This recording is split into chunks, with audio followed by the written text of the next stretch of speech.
গত মাসের voice of আমেরিকার রিপোর্ট, বাংলাদেশে সংখ্যালঘু জনগোষ্ঠী আগের চেয়ে বেশি নিরাপত্তা পাচ্ছে। শুধু এখানেই শেষ না, মাইক্রোসফটের একটা জরিপ শোনায় আপনাদেরকে। তারা সারা পৃথিবীতে গুজব, ভুয়া আর মিথ্যা নিউজ ছড়ানোতে কোন দেশ সেরা একটা রিপোর্ট করেছে। এর মধ্যে 1 নম্বরে এসেছে ভারতের নাম।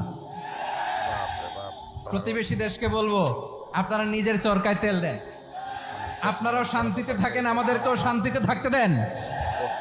ভারত যদি বন্ধুত্ব দেখায়, বন্ধুত্ব পাবে, কিন্তু ভারত যদি বাংলাদেশে আধিপত্যবাদ বিস্তার করতে চায়, বাংলাদেশের 18 কোটি জনগণ সেটা রুখে দেবে। ভারত যদি গৌর গোবিন্দের ভূমিকায় নামতে চায়, দেশের 18 কোটি মুসলমান শাহজালালের ভূমিকায় নামবে। সব চেঞ্জ করা যায়, প্রতিবেশী চেঞ্জ করা যায় না। কিন্তু প্রতিবেশী হলে বন্ধুত্বপূর্ণ আচরণ করতে হয়। প্রতিবেশী যদি বন্ধু না হয়ে প্রভু হতে চায়, এরকম দানব প্রতিবেশী কেউ চায় না।